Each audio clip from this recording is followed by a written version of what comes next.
All right, and welcome to CXC, where we talk about where Christianity and culture collide or mix or wherever. We are talking today about The Mandalorian, and I guess all we have to say about it is this is the way. So let me bring in Chris, the other part of my, are you my baby Yoda?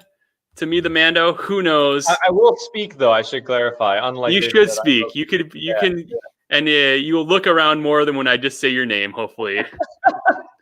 Yeah, exactly. Right. But today we are here to talk about kind of the latest in the Star Wars saga. I was going to say the Skywalker saga, not about the Skywalkers. Thankfully, who knows? But it's something new. As we like to do kind of at the top of these things, quickly, Chris, what are your thoughts about The Mandalorian?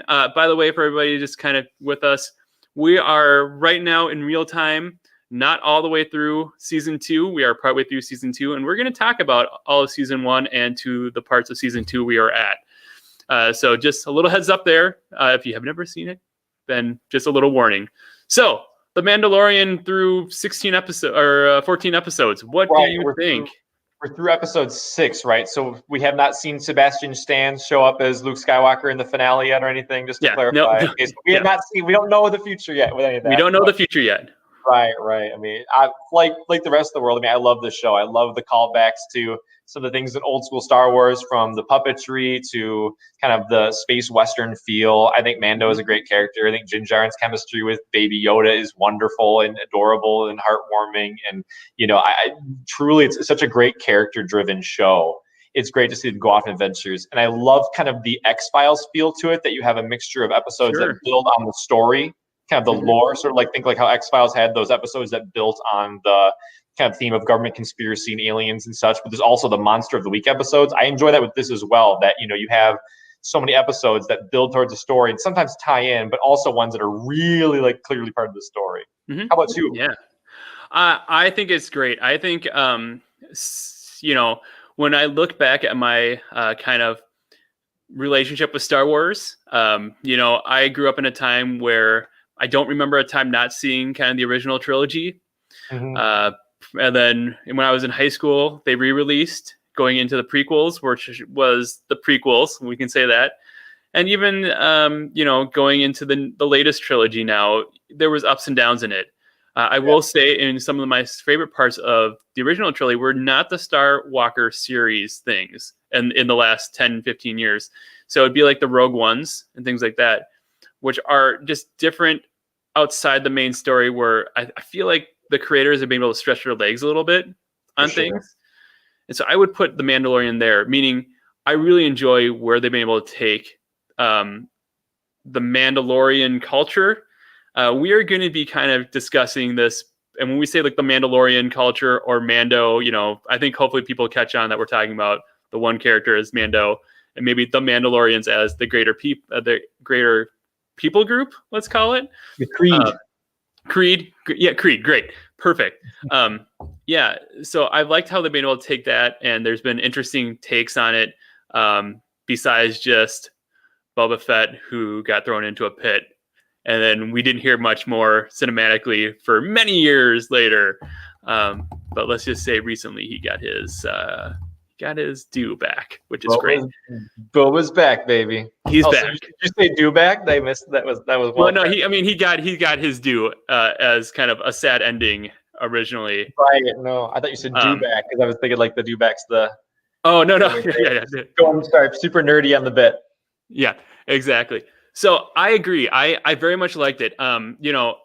Two things I've liked in kind of pop culture sci-fi history is a show called Firefly / the movie Serenity, which is very much a Western in space. And I also enjoy old samurai movies. So this is right up your alley. Is a great one, right? So if you kind of jam those two things together, I mean, you kind of get Firefly, but you definitely get The Mandalorian. Right. And so they had me at go, and the first episode of this season had me in. Season 2 had me in all the way, and even the first season right away had me going. But we are here like we like to try to discuss, is kind of where our faith as Christians kind of interact with this culture and this pop culture. I mean, this right now, I, feel like you can't walk into a store without finding a Baby Yoda thing, I was without Christmas finding shopping today and thought the same thing. I saw exactly. every other store had a Baby Yoda shirt and a Baby Yoda sticker and a Baby Yoda stuffed animal. Yeah. Yep. And so it is definitely in the culture, and we're going to talk more than just where does Grogu lie in it. Mm-hmm. Well, I mean, he lies in a cute little bassinet that flies around. But besides that, Playing with the little knob. Yep. Playing with a knob. Yep. So more than just that. And when I was watching this show, what came to me, and what sometimes times come in both Westerns and samurai movies, in the old Japanese movies, is this idea of what drives the man. It's typically always a man. It doesn't have to be. And hopefully, like really breaking news lately of what we've been learning, is that there might be some more Star Wars things that aren't just male focused, which is absolutely great. Yeah, a lot of good stuff in development. A lot of great developments. So what we're talking about here is what drives a person, and that's what I think a lot about this. Is it where does this drive? Where does the character find its purpose? Kind of the meaning. That was my take on it when I was watching this show. Is man, when you look at the Mandalorians, they have a creed. They do follow a creed, and we jokingly open by "This is the way," but that is been one of the calling forces, and their call lines at the very first season was "This is the way," and it's because Mando has a creed and something he follows. As Christians, we also have something like that too, right? Mm-hmm. I mean, it's very obvious that God has in the Bible has laid down many things for us to follow and do, and Right. it guides our life in a certain way. So I guess the question kind of is, where does this space opera Western samurai film lie into what I can see in my life as a person sitting in Minnesota right now? Right. I mean, and that's the question. And if you have any ideas, Chris, I mean, feel free to jump in. And I mean, there's an interesting parallel. I mean, when you think about why we follow the creeds and the dictates and dogmas of Christianity, we do so because we love God. We have an emotional attachment to God, and we are in awe and thankful for the gift of Christ's sacrifice on the cross, right? The gift that God gave to us, they redeeming us from sin. Anything about why Mando follows his creed? He too was saved by Mandalorians. He was rescued, on his home world. So he also, one would think, has an emotional attachment. And even if he sometimes comes off as colder and distant, it's pretty clear, like when you see how he treats Baby Yoda, who he also must view as kind of a vulnerable child like he was, you can see that his reverence for what could easily be seen as arbitrary rules, like not taking off a helmet, that comes from a place of love and devotion because of that emotional significance of the sacrifice that Mandalorians made to protect him when he was a kid. Just like how we follow God's rules and God's laws because we love him and we're in awe of the sacrifice that he made for us. So I think that's kind of where the purpose connection, I think, fits really well too. Yeah, I mean, I agree. I mean, it's interesting to look at the way Mando does things. Very purposeful. Like you said, he follows what he's been taught, and he's been taught from a young age. It's interesting that has been in the first season what we follow. Now, in the second season, there's a little bit of a hitch to that story, just a little bit, where another sect, let's call, of Mandalorians show up that don't follow the same rules. Sure. So they use the name, but they don't have the same drive, same rules, same creed that our Mandalorian has. And I think if Christianity was an easy thing, it'd be because we all followed the same thing, letter and law, right?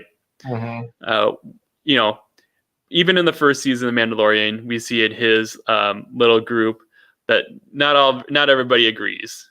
There is a back and forth, but literally when the bullets start to fly or the blasters start shooting, they all fall together and they fight together, knowing that either they're going to survive or fall together.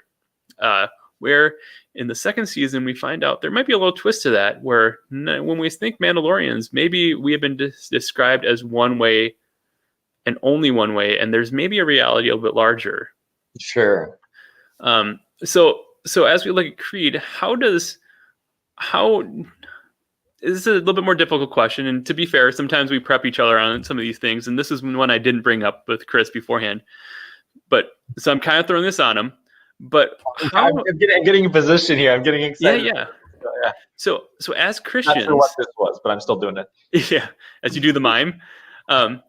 As Christians, as we live our life, what happens for our creed?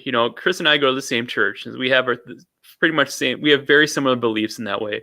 What happens when we meet other Christians that, let's say, their creed or their drive doesn't align with what we believe, and sometimes, in fact, runs opposite of it?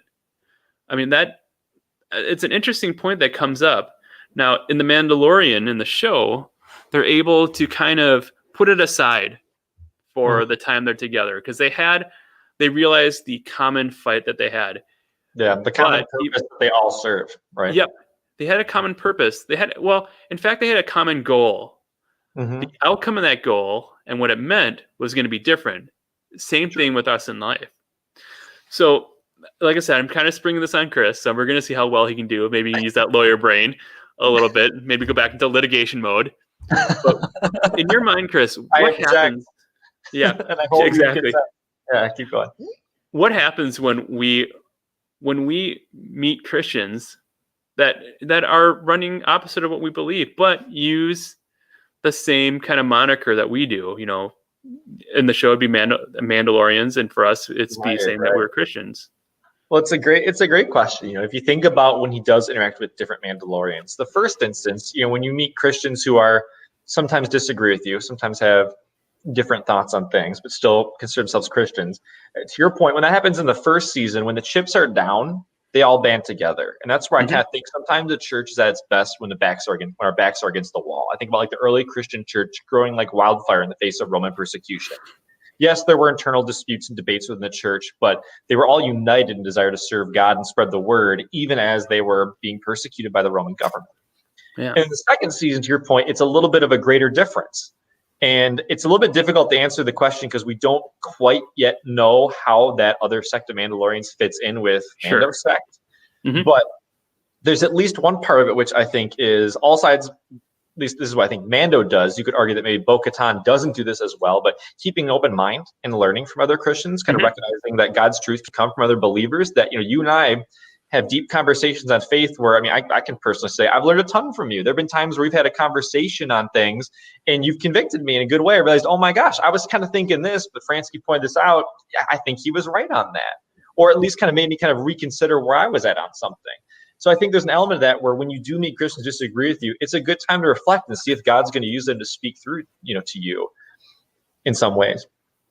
Yeah, I agree. I think that is something that we learn from the show and personally is that although we may not have to agree with the people,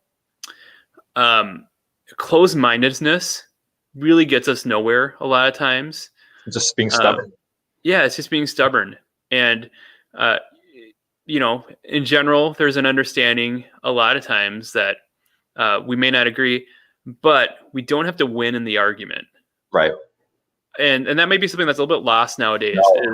Great point. We may disagree about something, but people want to win. And that seems like what's been going on is, we don't agree, but my point is right. So I'm going to win this argument no matter what. Mm-hmm. It's okay not to win the argument. It's okay not to have resolution with it. Sometimes it's just an argument that people are never going to see eye to eye on. That's a great point. And thinking about what victory is. To your point, in episode 3, right? They're trying to take down that Imperial shuttle. Mm-hmm. That's their common goal. In that instance, it doesn't matter which sect of, the which Mandalorians are right. What matters is they're all there. They got to take down the clear bad guy. They're all wearing the armor. They're all fighting together. It's pretty clear that they're all on the same side. They've defined, victory is clearly defined there, just like how God gives us a clear purpose to spread his word, to make more disciples for him, to love and honor him, to take care of those who are less fortunate. all sorts of those things. So sometimes it doesn't matter. You know, we can argue over, are you baptized at birth? Or are you baptized as an adult? We can argue over, you know, is this wine actually Christ's blood, or is this, you know, I'm sorry, I'm trying to pick things. I'm worried you're about to call me. I'm like, no, this is too No, you're good. You're good. You know what I mean? But yeah, it's like, whereas, but at the same time, it's like, think about, we're here to serve God. We can have some of these doctrinal disputes, and there's a time and a place for those. Those time and the place are not necessarily in the heat of a moment, and they should not get in the way and infringe on our mission that God has before us. Yeah, exactly. It's a little bit of majoring on the majoring and minoring on the minoring. Yeah. Well said. A little bit. You know, that's a general statement, and it's a little bit tougher when our faith and something so personal to us is involved. Mm-hmm. But in some ways, that comes with maturity. Yeah. And being mature in your faith and understanding the unwaverable bits of it versus the waverable bits of what your faith may be. And like in the show, we definitely see our Mando, have kind of second thoughts on things. He definitely thinks about a little bit more about how he was raised under the more strict, let's say, rules of the armor. Yeah. But, you know, even with that, he's going off with this group and he's fighting with them. You know, the Mando always seems to find himself, and this is, you know, it's because it's a TV show. Mm-hmm. He finds himself in a lot of areas where, yes, you know, in the aspect we were just talking about, it's another group of Mandalorians, but most times it's just other groups of people he finds himself with and against. But a lot of times, whenever he's against something, person, animal, dragon, he's with a group that he is fighting with. And once again, this goes back to kind of common goals. And you know, Chris and I are both gamers. We definitely have played our fair share of games. And there's this idea of main quest and side quests in a lot of games. Mm-hmm. And what a main quest is the main drive or purpose that somebody has, that in a video game drives the story, where a side quest maybe doesn't drive the story as much, but enriches it, but shows another part of the world and sometimes reveals more parts of the character. Now in The Mandalorian, there's a lot of these side quests. Mm-hmm. And every one of these side quests, he finds new friends, new compatriots, new enemies even. So it's interesting how, just like our faith, we have a single goal of, you know, our church says, you know, to go out throughout the nations, preaching, you know, the word of the gospel, you know, to all men and women, and baptizing them in the name of the Father, Son, and Holy Spirit. That's kind of where we go. And, you know, just like how we do it, we have these side quests sometimes of how we get there, and kind of sometimes where we go some places, you know, when I've done prison ministries, sometimes the message there is a little bit different than, you know, when I've gone to Guatemala with students, or even on a Wednesday night with high schoolers, right? Let's tweak it a little bit. We tweak it a little bit, and as far as side checks change, and we learn and we bring it back into the main quest here. But in every instance in that and in the show, we meet these other people. And so once again, kind of so the question for me is kind of, how do we take our drive of faith when we're meeting these new people, when we meet friends, you know, man, I really don't want to spoil a whole lot of things, but you know, when we meet IG-11, you know, and what IG-11 does, because that is a big change when you meet Cara Dune, who's one of my favorite characters in the new show. You know, how do we see them? How do we interact them? But how do we interact with them but stay on our main goal or mission? Because, you know, a lot of times where we see Christians talk about stumbling or not lapsing in our faith, but having weakness in our faith, sometimes it involves the people we bring around ourselves. Pilgrim Progress, they talk about kind of sometimes straying off the course, and it's because of other people. So, and Chris, in your mind, what do you do to kind of make sure you're kind of finding the right people when you're in your side quests, finding that. And also with these people that you find in your side quests, what are you willing to do, or how do you know when you found quality people, and what does that kind of bring inside of you, that feeling or knowing that you found somebody that is worth the side quest and maybe bring into your main quest? And sorry, I'm just want to make sure I'm tracking with this here. What do you mean by like kind of quality people with a side quest? Well, yeah, sure. Because, just like any side quest, we don't know Cara Dune. Let's take a character from the first series. We didn't know who she was at first. Sure. She's a shock trooper. Didn't know if she was good, bad. We just kind of knew her as a shadow character in the corner. And the Mandalorian had to sort of not indoctrinate her, but get her onto his side for the common goal of saving the town that they were in. Mm-hmm. How in your mind do you make those decisions of this is a person that I'm willing to take on my journey with me, that is willing to go further on the side quest for, and then maybe, like in the show, sometimes bring into the main quest into what's important in my life? Sure. I mean, I think about some of the things that Mando did with Cara Dune. I mean, they met. They bonded over commonalities. Mm-hmm. They bonded over commonalities. I mean, they're both soldiers at heart, and but they also both understand suffering. As you learn, Cara Dune is from Alderaan. She's experienced her entire planet being wiped out by the Empire. And she clearly has a soft spot, as you see over the course of the episode, for those who are weak and vulnerable, as does Mando. As you learn more about his story and realize that his homeworld too was attacked by battle droids, and he was saved by the Mandalorians. And so I think for me, I kind of go in assuming pretty much anyone can go with you on your quest. I just try to listen to God, and I listen to people, and I get to know them. And I've just always found that if I treat people with love and respect and listen to them and hear them out, they tend to kind of find the role that they're meant to within your life. Sure. Giving people grace and chances, recognizing that, you sometimes people don't always, like Mando found with Grief Karga, like somebody who starts out being his best bud, ends up being one of his worst enemies, ends up being his best bud. And guess what? Now the whole second season now, like clearly he's one of his best allies and best agents, and he's able to connect him and Cara Dune. So if he hadn't forgiven him and given him a chance, that wouldn't have been the case there either. So I guess I don't necessarily, I kind of assume anyone could be a quality person.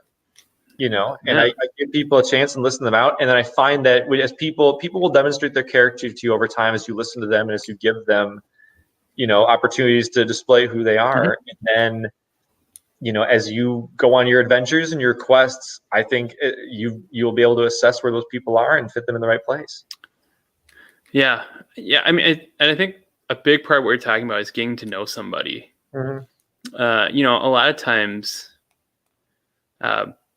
we don't take that time.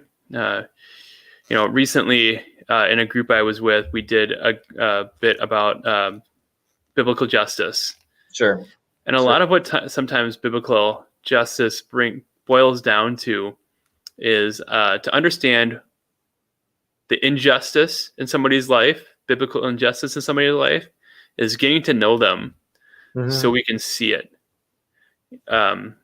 There's a difference between academically knowing something and knowing it within ourselves. Right. It's maybe not the most eloquent way to put that, but kind of going from the head to the heart situation there. And definitely in the show, it takes a while. Mando is definitely at the beginning of the show, very much not really a warm guy, let's call it. Not touchy-feely. No. Not touchy-feely. Yeah, quite literally in many ways, not touchy-feely. So in the show, and just like in life, I think once you get to know each other, we can get to know the vulnerabilities and strengths of each other, and how we can move to faith together in a common goal. Right. Yeah. Well, we know as Christians that everyone is inherently sinful, but we also know that there's no one who's not beyond redemption. Yeah. I think if you remember those two things when you interact with people, it serves you well because you recognize that there's nobody on the planet who will always 100% hold up their end of the bargain, and that includes Sure. ourselves, to Yeah. ourselves and to others. But to also remember that there's nobody on the planet who who you can't have a positive relation. In my opinion, at least, there's no one on the planet who isn't capable of redemption. Mm-hmm. Right? Christ died for all, and whatever heinous things have been done, people are capable of genuine redemption. If you have that belief, then that spark that is within any of us, that God can ignite within people, I think that can really guide your interactions with them. Both kind of the first one to be guarded, to recognize that, hey, Moff Gideon isn't going to be a known friend and trusted agent. Sure. You know what I mean? Like, that guy's demonstrated his character, but he could have a redemption moment. I mean, Star Wars is all about the most evil man in the galaxy, Darth Vader, ends up turning to the side of good, and he's redeemed by the love of his son. That's why Luke Skywalker is such an amazing character. It's why the sequel trilogy is an abject disaster. We won't go down that road. We're keeping it positive. Yeah. That's one of the issues I have with that part of it. But that's the point. Star Wars is all about this idea of sacrificial love. It's all about this idea of believing in the redemption of others. I think you can believe that in your actions with people, and it can serve you well. Yeah, I 100% agree. And that is the beauty of this type of storytelling. Yeah, is that it's all about redemption and kind of flawed characters. Everybody in the show is flawed, and so we are in this world. We're all flawed. We are just humans, and for all have sinned and fallen short of the glory of God is where we start. And that none of us deserve his salvation because of what we do, but because we believe, and that faith is our salvation, is available to all, is kind of the end goal. And it is well said. It's how we get there, and is what matters. That's where, in the tying together those well said words with, I'm excited to see what happens with Boba Fett. Yeah. This guy was a pretty clear villain. And based on the last episode, he's doing good things, and now he's driven by a code. I want to see that story. That's an example of redemption. Yeah. It'll be curious to see I hope they dive into that more, and kind of why this guy turned from being, as he said so well, like his dad, I'm just a simple man trying to make my way in the galaxy. Mm-hmm. But we know that's not necessarily the case. He was hired to work for the Empire. He froze Han in carbonite. He's not exactly the greatest guy, so it would seem, but we also know he never turned down a job, and he always tries to take it to completion. So I'm curious to see what's kind of happened to that character. And that might be I think there's a prequel. I know there's so much getting released today. I think there's a Boba Fett prequel series. Isn't there a prequel series for Boba? Maybe. We'll have to see. If not, then I'm sure we'll explore the story here before the last couple episodes, and we'll get a little bit more about what he's been up to. But that's a great point. A character who is generally considered a villain in the original trilogy, who now is clearly a good guy and a hero. More proof that in Star Wars there's that theme of no one being down redemption. Yeah, and also an interesting point about that last episode is when we're talking about drive of people and how we have to deal with our faith. As we look as that last episode ends, there are three distinct characters: Mando, Boba, and Fennec, who's Mynins, Mulan, Nas, Wayne. Characters. I should be able to pronounce these words. They are just normal words. But Fennec. So, but there's a hierarchy of the drive, right? Because of how things are going. Mando's is up on top. Then there's an onus on Boba to help Mando now. Yeah. But even below that, Fennec has an onus to help Boba. Has the help to. Which, for us, why does that matter to our faith? Well, that matters to our faith a little bit is for us to make sure that we stay in the in the Mando role, where our drive is up top to the Lord, and not to get kind of bogged down layers deep. Because when we get, I was just reviewing this over this weekend, but the pathways to spiritual maturity. If you think about if you remember that wheel where you go from being a spiritual infant to being an adult, and it's you could say at this point, Mando, Din Djarin, is adult-like in that he's trying to protect Baby Yoda because of love and devotion. It's very selfless. Din Djarin isn't getting any money out of it. In fact, spoiler alert, he loses almost everything he has trying to protect Baby Yoda, including ultimately losing Baby Yoda. And Yeah. Drew, one step below that, Boba, driven by, he knows he's got to do the right thing here because he knows that he made a deal with Din Djarin, with Mando. Yep. You know, and that's not nothing, but he doesn't have that same, it's not quite that same selfless desire. Yeah. It's more kind of following rules, sort of akin to somebody who's maybe a spiritual young adult or, you know, a spiritual teenager.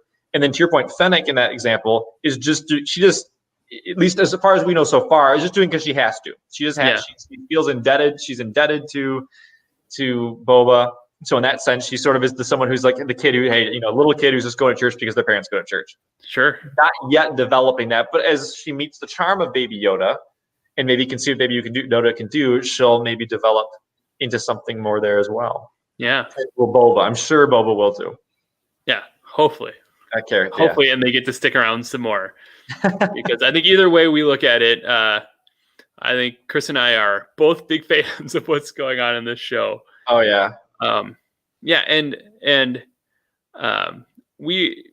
mean, this is just a brief, because Chris and I are such big fans, we could probably talk about this show and many, many, many other topics about this for hours and hours and hours. And we already have talked plenty about this show, Star Wars in general, for many hours beforehand. So this is just one part of it. Maybe after these next 2 episodes or next season, what happens, maybe we'll revisit. But right now, I think we have found the way. And for us, the way is the truth and the light, which is in Christ. And that, you know, we have no other way except through him. Amen. And that is our way. And hopefully this was a little bit of fun discussion talking about, like I said, my little favorite bit of Star Wars in the last few years. Absolutely. So I don't know. What's a Mando salute out of here? Besides, this is the way, I guess. I've spoken. This is the way. Yeah, you have spoken. All right, man. Good.